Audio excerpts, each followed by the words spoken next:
Hello everybody, my name is KirkpattieCake. I am an author and robot, and today I thought that we would talk about a little bit of book writing, creative news, some things that have been happening, a little bit of drama, and just opine for a bit, because I would love to hear some of your guys' thoughts if you are aware of any of these stories.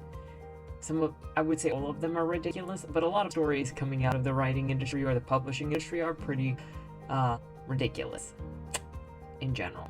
So before we get started though, number one is LBRY for June is open. Check down in the description below for LBRY. What is it? How do you enter? All of that. It's our chance to, it's my chance to celebrate you guys and to look at your guys' awesome creative minds. There are really some incredible, talented people submitting work to this channel, and I want you all to experience it, seriously. Number two is there's also a link down there for Pitch Fit, which is your opportunity to pitch your book if you've got a book or a creative thing that you are that is currently on the market. So if you would like a chance to pitch your book on this channel, check that in the description below. And I think that is all for the announcements. So with that said, let's get into it. I've got 4 stories for you today. One of them is canceled. 2 of them are cancellations. One of them is about book covers, and the other one is just book burning in general. So let's start with that one, huh? From the New York Post, Kyle Smith posted, "The publishing industry has turned into modern-day book burning," as if many of us have not already been saying this. He writes, "Serious accusations have been made against Blake Bailey, the author of an acclaimed new biography of Philip Roth. Bailey has not been convicted of anything or even criminally charged yet, yet the book's publisher W.W. Norton announced that it was withdrawing the book from print. That doesn't make sense, and it's a terrible precedent. Harvey Weinstein is a convicted rapist, but does that mean that no one should be allowed to see The English Patient, Clerks, Pulp Fiction, or The King's Speech again? Roman Polanski did not deny that he carried out a gruesome sex attack on a 13-year-old girl in 1977. Should we pull everything he's ever done off the cultural shelf and throw it on the bonfire? We lose Chinatown, Rosemary's Baby, and The Tent. The French philosopher Michel Foucault, who died in 1984, raped thousands of boys as young as 8 in Tunisia in the 1960s, according to a shocking recent claim by writer Guy Sorman, who knew him then. Should all of Foucault's books be then taken off of the shelves, or can we acknowledge that we are not endorsing the man's character when we allow his books to exist? Bailey's book on Philip Roth is an important contribution to literary scholarship. Cynthia Otsick in the New York Times calls Philip Roth the biography a narrative masterwork, both of wholeness and particularity, of crisis wedded to character, a character erupting into insight, and insight into desire, and desire into destiny. And Roth was famously not exactly a gentleman when it came to women. Roth has not been canceled, but his name seems to be drifting toward the cancel zone. The claims made against Bailey, 2 women say that he raped them, are disturbing and should be taken seriously, but even if we assume the claims are true, there is no reason to pull the book, which is now part of the literary record. It would have been understandable if Norton had fired Bailey by canceling his advance while he was working on the book, but now that the book exists, its merits exist independently of questions about Bailey's character. America isn't supposed to work like a college campus, where outrage unleashes an impulse to annihilate everything connected with a person who is out of favor. Grown-up people can recognize that good and even vital work sometimes comes from bad people." This feels like an idea that is constantly getting further out of just the regular mainstream talk on the internet. I think it's still there when you actually talk to people, but a lot of impulse toward cancellation for people on the internet has to do with, well, we think this person is a bad person, so everything that they do has to stop existing. And this will tie into one of the stories later on that we talk about on here. Well, probably 2 of them, is when somebody decides, when these cancel culture groups, or whatever you want to call them, book burners, decide that you're no longer worthy, that you have crossed the evil Rubicon, it's time for everything to go away. And you'll see a lot of discussion about, can you divorce the author from the book, or the author from the idea? I would say yes, you can. And that's coming from, somebody as a Christian who was told all throughout the 2000s that you had to divorce J.K. Rowling from Harry Potter, that we were constantly told to divorce.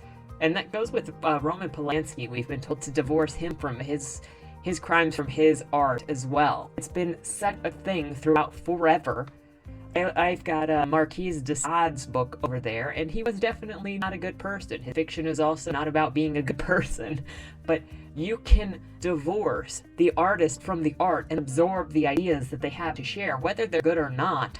There's also this problem I've noticed where people have a difficulty divorcing the ideas that are present or justified inside of the work from whether the author is trying to express them as justified or if they're just trying to show a different side of people. So with my book, Dead End Drive, there's a lot of bad people in there. But I've had some people read that book and then a credit because nobody in the book necessarily says, hey, you're a bad person for saying that those behaviors are endorsed by me. I've seen other situations of the same thing where it's expected that if you put bad people or bad behaviors in a book, you're required to call it out within the work.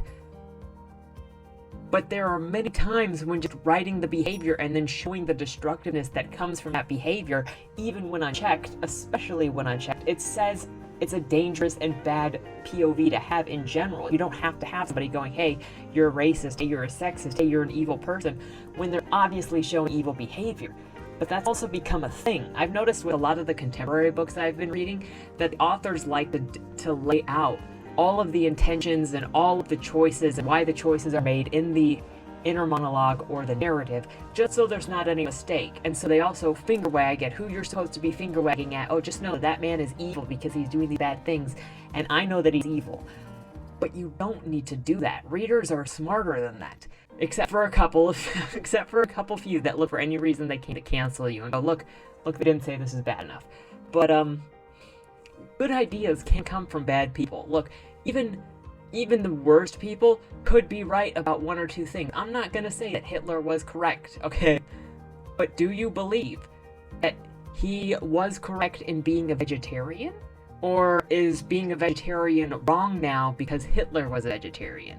So like we can look at individual behaviors, we can look at individual ideas, and then we can look at a person as a whole and say, person bad, this idea not bad. Because if we get into the habit of saying, well, all ideas are good if we deem the person good and all ideas are bad if we deem the person bad, then we're going to have a lot of ideas that are both simultaneously good and bad depending on who is holding them. Continuing into the story, nor is Bailey's Roth book an example of someone profiting from crime, though many have noted that what attracted Roth to participating in the project was Bailey's promise that he would not be too judgmental about the novelist's sex life. Bailey is not, like O.J. Simpson, a murderer who sought to enrich himself from the blood on his hands. Which, there's a law now on the books from, not specifically O.J., but it was a Son of Sam law that they did after David Berkowitz, so that you could profiteer off of your crimes. By writing books or turning it in for movie favors. He turned in a valuable piece of scholarship whose existence has nothing to do with the claims made against him and should not affront anyone. Those who believe Bailey is a man of low character are free to not buy the book, but publishers should hardly start down the path of removing all books by tarnished people. Publishers are supposed to be in the business of expanding access to human knowledge, art, and culture, not extinguishing it.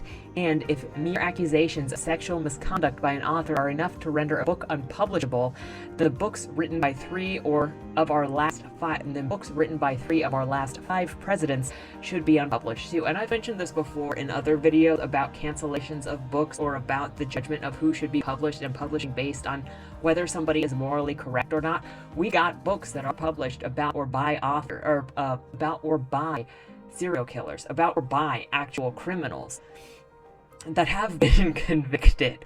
Should all of those go away because clearly it's a moral issue? And also I think I mentioned this in the Woody Harrelson video, that if you say, I'm not going to publish this person because and I think this happened with Milo too, we're not going to publish this person because their morals don't align with ours, then now you're saying that everybody under your umbrella of your publisher has morals that you agree with. So you better hope that none of the people that you've currently published have questionable opinions on anything. Because now you've made a stance that you agree with everybody who works for you. That's kind of a big bet to make, I'm just saying. The article finishes with, meanwhile, books of actual killers continue to be sold, like I just said, up to and including Mein Kampf, which will always be of historical interest and because of that, should never be canceled. Lenin's book and Mao's and Stalin's poetry shouldn't be yanked off the library shelves either. This all seems obvious because we've had plenty of time to weigh these figures and their depravity.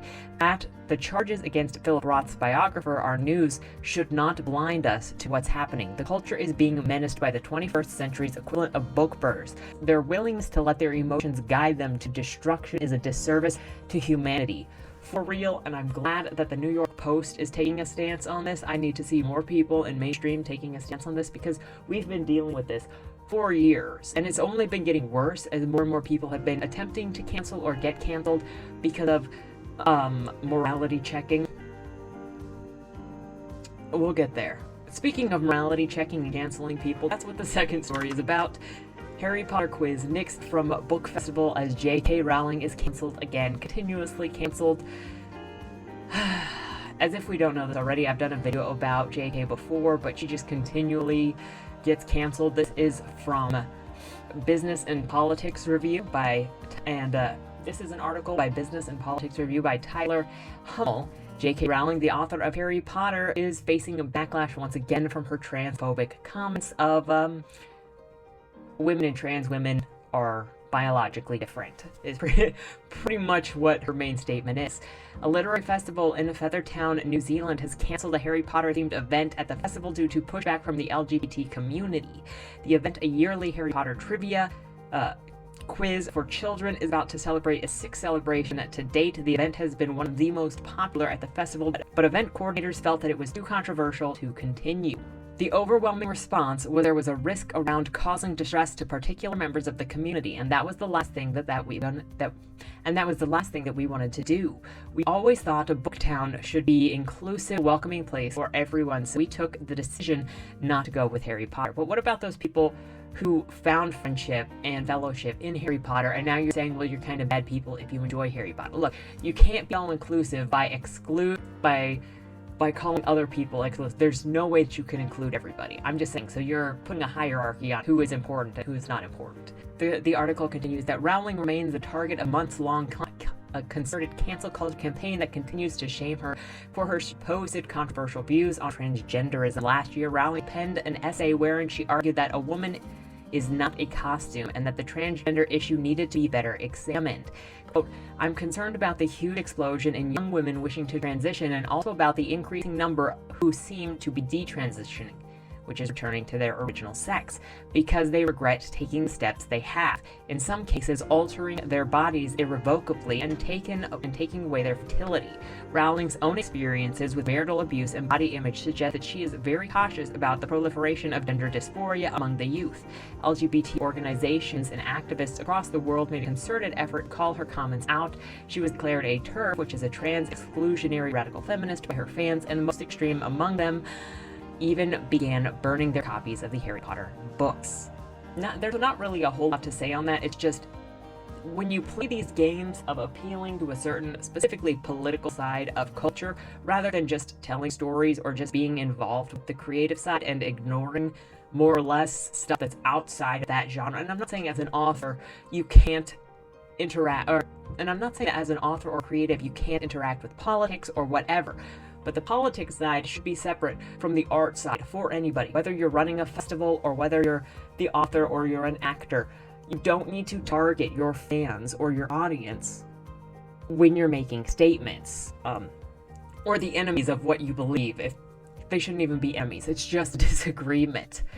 But some people are taking disagreements as a personal effect, a personal attack on them, because they make their beliefs their identities. So if you disagree with them, then you're attacking their identity. Instead of being able to talk about it in a logical manner, it becomes an emotional thing. It becomes that you're undermining me as a person. You're saying I don't exist. No, we're talking about ideas. Obviously you exist. You're right in front of me, but you might be able to silence some people. You might be able to stop some people from growing in their career. But over time, you're really just stunting your knowledge, your ability to critically think, your ability to work through disagreements, through thoughts, to come to a conclusion, to face disagreement and move on. And it's okay to disagree. And moving on from disagreement is becoming a forgotten art. is becoming a forgotten skill. So the next story I want to talk about comes from the Mary Sue. It's called Race Fishing Book Covers is Not Only Problematic, It Directly Hurts Authors of Color. This is from March 16th of this year by Larissa Irankunda. Now, before I want to preface this with when you make identity a sales gimmick like genre, what do you think is going to happen? So a couple of years ago, this really started to show up. We had Me Too, we have Own Voice, we had this and this and this. And that is turning identity into a marketing ploy in the same way that, you know, when you're pitching your book, you say romance or mystery or adult or horror, whatever. You're turning your identity, or any of these identities, into a sales gimmick. And I've talked about this before, and it always irritated me, and so I'll say it again. When you use your identity as a hashtag to sell your book, to pitch your book to a specific community based on the color of your skin, your sexuality, some kind of mental illness, and you're saying, look at me for this thing, you're using it in the same way that you would say, hey, romance authors, if you like romance, this is a romance. You're making yourself a sales pitch. And what are publishers in the business of? They're in the business of making money. So if you make your identity a marketing tool, don't be surprised when it's used as a marketing tool. And that's how we end up with this race fishing. So what exactly is this person talking about? Back when this article was written a few weeks ago, discourse erupted when David Bowles revealed his new cover of his book, The Blue Spangled Blue. I'm going to assume on Twitter, because where is the exact shit show of the internet? It's Twitter. It's 100% Twitter. First published in 2009, The Blue Spangled Blue poises itself as an immersive sci-fi epic filled with an enormous cast of characters. On the cover was seemingly the protagonist of this ensemble, a beautiful, dark-skinned black girl with braids standing in front of a deep indigo background and starry outline of a man. An absolutely beautiful cover promising what appeared to be a sci-fi of a black heroine embarking on an adventure amongst the cosmos and finding a memorable star-crossed romance. Unfortunately, however, that ended up not being the case. A few hours after Bowles revealed his cover, criticism popped up online over what many felt was a misrepresentation of the actual content of the story. The black woman on the cover was in fact not the protagonist, and what was worse, she apparently was only a minor character whose POV was never delved into in this particular book. Now, I'm going to go ahead and disagree with this anyway, that you don't have to have the main character on the cover. You can have side characters on the cover, but though Bowles issued a statement acknowledging the criticism, it quickly released a new cover more accurately showcasing the contents of the story and the characters within. The uncomfortable question still lingered. Why did the cover reflect something else than the first? Why did the cover reflect something else the first time? Another example of a similar issue was found in Kristen O'Neill's Lycanthropy and Other Chronic Illnesses. Though the book has not even officially been published yet, a glance of the overall feedback on Goodreads finds it riddled with critiques over the depiction and presentation of both the cover and the story itself, which centers on a South Asian character dealing with chronic illness. The book, however, is written by a white author, so they're just angry that white people are writing books about not white characters. Goodbye. Now, on the surface, it may be easy to dismiss the critiques toward The Blue Spangled Blue and the lycanthropic and other chronic illnesses as mere book discourse. It may be even easier to push back against the critiques as unfair policing of creativity, which it is, just so you know. Or this is supposed to be an unreasonable opinion right here, according to the Mary Sue, quote, "Who cares who wrote the story? Some opinions may challenge. Anyone should be allowed to write whatever they like, no matter their identity." Yes, that is the point of creativity. Yes. And of course, that is absolutely true and valid, but the problem is, of course, but, always keep an eye out for them big fat bottom butts. But the problem is this notion comes when marginalized groups that have experienced immense barriers of accessibility and respectability in publishing suddenly find their experience being co-opted or their covers being replicated in the name of diversity as a trend rather than as an authentic, intentional ethos. Like I just told you, if you use your identity as a marketing ploy, do not be surprised when book publishers use your identity as a marketing ploy. This is nothing new. Another thing that I covered a couple of years ago, I feel like it may be 1 year ago, 2 years ago, I don't remember, I think it was last year actually, was when Barnes & Noble released a bunch of classic fiction films that had just redone fiction films, had released a bunch of classic fiction novels, but had redone all of the covers to be diverse covers. They basically just made a bunch of covers for stuff like Frankenstein, The Three Musketeers, whatever other classics, the Romeo and Juliet, whatever classics you can think of, but then just put non-white people on the covers and re-release those as a diverse collection. Because it's marketing. Because when you say hashtag own voice along with hashtag romance, you have just turned your identity into a marketing ploy, a gimmick, a way to sell more books to a certain crowd. So don't be surprised when publishers who are in the business of making money pick up on that and start using that to sell books. They're not interested in you. They're a corporation. They're about making money. They're going to use you to make money. If you say, this is why we'll purchase, then they will take those things and sell them back to you using what you have said will work on you to sell books, okay? If you want your point of view to be respected, if you want your identity to be respected as an individual, as a culture, then don't use it as a marketing gimmick. I've seen us go from Me Too to Own Voice to whatever the one was for mental illnesses and autism, because the last time I saw the pitch, whatever it was, on Twitter, everybody was freaking doing autism and diabetes, I swear. But it is a trend. You're making yourself a trend, and in my opinion, when you do stuff like this and market yourself as a gimmick, you're making a mockery of your own identity and your own experiences. Number two, and this is only mildly related because it said, are immense barriers of accessibility and respectability in publishing. Nobody everywhere has difficulty getting into publishing, has difficulty getting strangers to trust them and to purchase their books. Everybody starting a business has a difficult time, particularly if they're a nobody and don't have people to borrow money from. Nobody knows me. I have no connections, but anybody with connections is going to be able to have an easier time starting than anybody without connections. It's not about okay, I will get on you with this. It is marginalized groups, because a poor person is also marginalized. A middle-class person with no personal connections is also marginalized. So stop making your assessments based off of race and sexuality only. There are so many more things that make you unimportant to the greater world. And I'm just being a realist. It's your job as somebody who is coming out of nothing, coming out of nowhere, selling a book, selling your ideas, telling people to pay you to read what has been on your mind. You have to make the argument that what you have to say is worth their time. It's not an easy argument. It's hard for all of us to get that across. And I'm sorry, it sucks. It's part of the game. Now, I don't actually have a story, like an actual article for this last one, because I kept searching everywhere and I couldn't find any actual articles for it. It was such apparently a flash fry of drama that there were no major articles written about it. It just sort of happened and then it was over, and now you can just find sort of random tweets about it. So the last story that I want to talk about has to do with fantasy author Jay Kristoff. I think he writes YA fantasy.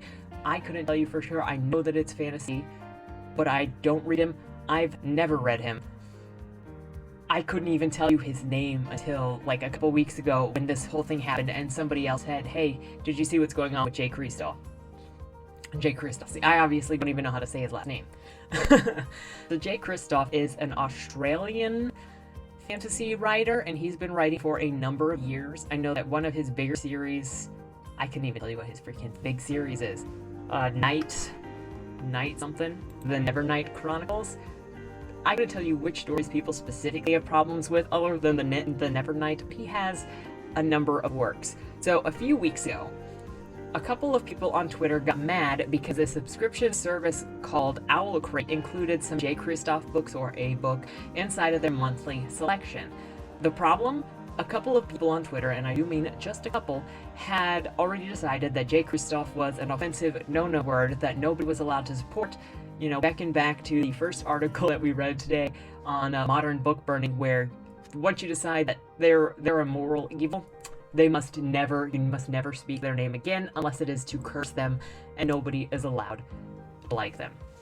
They claim he is problematic from writing about Japanese culture, taking inspiration for Maori traditions for something in one of his stories, and that he's anti-Aboriginal. I mentioned something with when you put stuff in a story, people kind of assume that you agree with everything that you put in your story unless you specifically criticize it. But writing something in a story does not mean endorsement. Sometimes it's an exploration of the human condition, or it's an expression of an experience which happens, and life isn't so clean cut that everything bad that happens gets like a smack in the face to say, no, that's wrong, at least not an obvious one. One of my projects for 2023 is inspired by Jeffrey Dahmer. He is the main character. You get to see this character go through the emotional fall and trauma of him becoming a serial killer, and what it all looks like, and the way that he justifies it to himself. I don't have anybody telling him that he's wrong. You just get to be in his head the whole time and see it from his perspective and see how he is corrupted. Now then it's going to be up to you, the reader, to read between the lines and see what caused the destruction. Is it destruction? Are you going to endorse this person? Because I trust you, as the reader, to have enough sense in your own head to look at a situation and determine the moral, the value, if it's immoral, if it's evil. The same thing in Dead and Drive is I present a lot of bad characters doing evil things. I don't think I need to tell you that they're evil. I don't think I need to tell you that this is not a good guy when he is murdering somebody in cold blood for money. But some people might disagree. Still, you can put stuff in a story without specifically believing in it, without making somebody the bad guy because they believe bad things. They're just the protagonist. They're just a side character. They're just a human, and humans are messy. And Twitter specifically forgets that humans are messy, probably because a lot of them are really messy, and they just, as long as you point at somebody else who's a mess, we can't focus on your mess. That is the thing. One of the other things that I discovered they got mad at Kristoff for was that they're calling him anti-Semitic for having a blood sorcerer named Adonai. The down low on how that works is that Adonai is a Hebrew name, and the Nazis had a myth of blood libel for the Jews. So you just stretch really, really far with your imagination, and somehow you can get that to anti-Semitic slur. I don't really know how you can go, he believes this, or he's perpetuating this myth when you make up something. Lots of people use words like Adonai when they're, or God, or some reference to God, in order to create a God complex character. It seems very appropriate for a blood sorcerer to consider himself God, to be called God. It's what's the word I want? It's not an analogy. It's something else. But you get what I'm saying, hopefully. I do this all the time too. Not specifically in a sense, but I pick names that mean something, or that are very direct about the meaning that I want to convey behind them. And that just seems more like specifically a meaning of a god complex, somebody taking control of life, somebody using dark magic, and it's very demonic actually, to specifically use the name of God in order to do evil. That's what this seems like. It has nothing to do with Jews, unless you assess it to being a Jewish slur. And then I have to wonder what your thoughts are on Jews, if that was the connection you made from a fictional character. I'm responding to the fact that he apologized for his character named Adonai and said that he will be changing the name in future printings, as well as donating to the ADL an apology because of a couple randos on Twitter throwing a stink. And it is just a couple of randos, because if you go and search his name on Twitter, you'll see a majority of people still enjoying his book, rating his books high, just talking about him, and then you'll see a super minority of people either still complaining about him, just saying that he's a racist, get over it, and that noise. And if you went searching around the time that this was going on, it wasn't even 50-50 hate to people liking Kristoff books. It was still like 60-40 or 70-30. Now it's just like 90-10 or less. But when you're in the midst of getting canceled, or in the midst of just not even getting canceled, getting negative comments, it can feel like you're being washed over, overrun with so many more people that are there, and it can be scary. And what you really need to do is just shut it off and ignore those people, because let me tell you, none of these people appreciated or cared about his apology. None of them thought his apology was good enough, and none of them will ever like his books because he's apologized. Let's just go over a couple of the tweets. that I saved for this so that you can know that I'm not lying about this. We got this one from Z that says, "This isn't a thinly veiled anti-Semitism.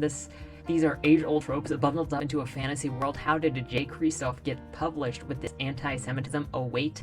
The literal name of our god being given to an evil, bloodthirsty blood magician who uses the evil powers to harm others while working for a church. And don't worry, he's also Ashkahi, letters off from Ashkenazi." Again, we're purity testing and we're deciding to limit knowledge based on one individual's choices of what is considered moral or immoral and where does that even come from. Also, like I just explained, doing evil and calling yourself a godly name or a godly person is very common for evil. How many people have tried to subvert the church or have successfully subverted the church by calling themselves something holy and then doing bad things under God's name? It happens. It happens a lot. That's kind of how the devil works, is he wants to trick people by putting on God clothing and being just tricky enough, or he can go fully outlandish if other people just... He's got a diversity of tactics, if you know what I mean, and putting on God's face and saying, "Praise me," is one of them. Putting on... Lucifer started the whole war because he wanted to be equal with God, okay? He's going to put on God's name whenever he wants to, because he's an egotist. Okay? It's not anti-Semitic, it's egotistical. We've got this other person here saying, "Ugh, this again, as frustrated as the fact there's a vampire masquerade character named Adonai too, but no, totes not anti-Semitic, you guys." Again, it's just people using God's name for a power-hungry egotist. It's not specific. There are too many people in the world who don't know that drinking blood and eating babies are old, hateful stereotypes. See, I've never heard of this before. Are vampires as themselves just an anti-Semitic slur of some kind? I don't know what this person is talking about. And yeah, intention does matter. If you take offense to something where somebody didn't draw that line, if you're hearing a dog whistle where nobody else is. We've got another one down here with my thoughts on Jay Kristoff's apology. That wasn't actually an apology. I feel like people who aren't part of the communities hurt by his actions need to sit down and just accept that we are unhappy with him. This didn't change anything for any of us. So that's her saying to let the mob show that they exist, but don't let any counter show that they exist so that somebody feels overwhelmed and like it's totally one-sided. That's a complete manipulation of the situation, and she is trying to push for manipulation. Anybody else vaguely disappointed by V.E. Schwab's blurb of the new Jay Kristoff? Sure, in his new vampire book may not be problematic, but his track record doesn't bode well for that being true. So they're holding old sins against you, and you can never do better than whatever you were at your worst. Again, we've got Kristoff named one of his characters in Nevernight by Adonai, which is a Hebrew name for God, and the characters in Nevernight are pretty much a blood libel. No, it's not. No, it's not. You can take any sort of mythology that you want and change it up however you want and use it in whatever stories you want to make a mythology, a new mythology. That's called creative writing. People have always done it. And we've got more. Oftentimes we talk about problematic authors on book Twitter, but we also need to talk about the people behind the scenes that allow toxic behavior to continue. Publishing as a whole is racist, and we need to start calling out publishers, agents, and publicists who let their clients get away with this disgusting behavior, because the way the system is set up, authors like Jay Kristoff, Emily Duncan, and many others will continue to get away with their shitty actions. And again, we're back to a couple people on Twitter trying to book burn. But it's in this last tweet here that I'm mentioning that we can see why traditional publishing is dying, why publishers, agents, and publicists are getting more resistant to trying out new ideas, to trying out risky ideas, to trying out intellectually challenging content, because they don't want just a handful of these Twitter nobodies to come on and start attacking their business, attacking their morals, calling them names. Because what's the worst that can happen when you're called a name? I don't know. But the more that these people come out, the more power you give by canceling whatever because you're afraid of what they have to say, the more trouble we're all in. Now, I did have an article that I wanted to bring up for this specific case. This blog is actually from 2016, and it is called The Holly Blog, a bookish blog. Your fave is problematic. What happens now? Let's just skip down to the thing that I actually wanted to bring up about this specific article. If you want to read the whole thing, you can check it out in the description below. But she says, first off, please do not defend this book. This is not the same as disagreeing with a review where someone has said that the book is shit. This is you, a person not affected by problematic content, denying a person who is affected by the problematic content, a voice. At this point, in a world where minorities are still oppressed through even craftier ways such as casual racism, we need these voices to call us out. And if you are a person who cares more about the book than the fight for equality within literature, then we've got a real problem on our hands. You also do not need to defend the author. A lot of people rush to Jay Kristoff's aid to harass the teenagers who were hurt by the depictions in his book. Jay Kristoff is a grown-ass man and handled the situation fairly well. You tweeting they're just crybabies just makes you look like a crybaby. Okay. No, if you are allowed to express you don't like somebody or you don't like something that you saw, other people are allowed to express themselves as well. What is being done here is very diabolical in that it's saying you're only allowed to be in the public conversation if you agree with them in attacking and forming a mob. This also ends up making the problem look bigger than it is if the defenders of the content are told not to say anything and have to back out. Then you've only got the negative, and then the negative seems bigger than the positive because positive people were told and listened, don't defend this work. So then the receiver only sees the negative and you can see where this is going. No, the thing is, Holly, if you want a fair playing ground, then you are free to dislike whatever you dislike. You are free to share your opinion on what you dislike. But other people are allowed to not like your opinion, think that you are frivolous, think that you are petty, respond to your opinion, and show support for the author if they don't believe that they are wrong. This is not a one-way court where your opinion matters more than somebody else's. And it's funny that you're talking about marginalized voices while you're actively marginalizing voices. She also says that you need to not ignore these criticisms. So if you're being criticized by these people that don't like your book, then you're required to accept it and make changes, I guess, according to them. Why? If those changes, if those complaints are personal, and I've received my fair share of personal complaints, and I have given out my fair share of here's a personal stylistic choice that yikes. But it's no author's job, it's no artist's job to change because of your criticism. If you don't like what somebody did, then say you don't like it and move on. They don't have to change for you. Nobody has to change for you. And there are enough books in the universe and millions more being added every single year that if you don't like an author, you can put them in a do not read pile and you can move on with your life after you complain about them thoroughly. That's all that there is.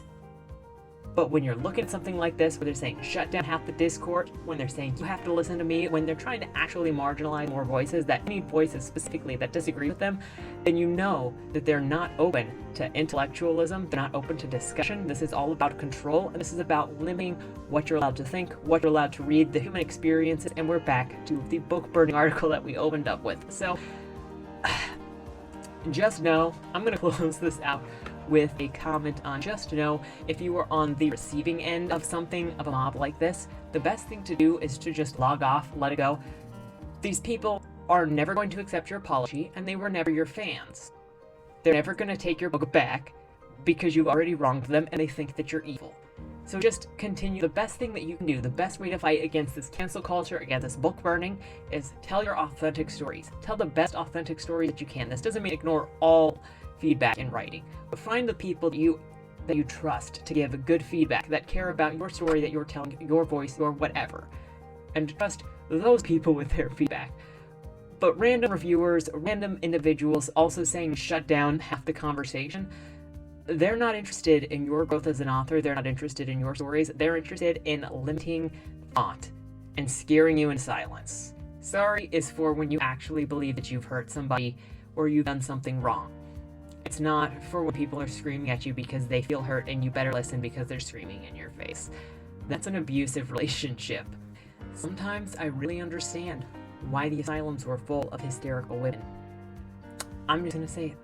That's all of the news that I wanted to bring up this week. Let me know what your thoughts are on any of the topics spoken of today. That's all that I've got. Hope you enjoyed this video. If you did, please like it, maybe share it, subscribe for more. Sometimes I talk about news. Usually it's creative stuff. Sometimes it's reviews.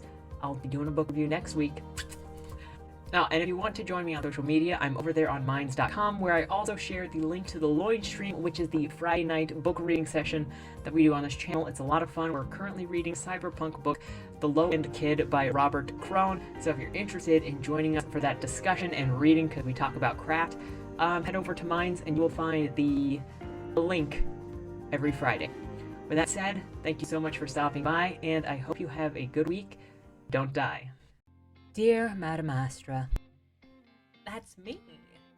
We regret to inform you that on August 1st, your employer, Agatha Jane Benedict, owner of the Benedict estate, peacefully passed away in her sleep. Oh, that's so sad. Wait. Let me try that again.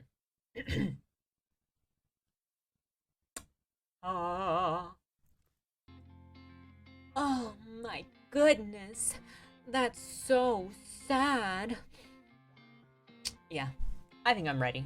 With millions of dollars on the line and the opportunity for your every need to be taken care of for life. Tell me, is there anything more valuable than that? I didn't think so. Dead End Drive is a dark comedy novel that makes 3 promises. 1, an illustrious estate in Louisiana. 2, an opulent dinner affair for all in attendance. And 3, and most importantly of all, lots and lots of competitive murder. So if you're looking for a cozy book to settle in with for the spooky season, I've only got one question for you. Will I see you at the Will reading?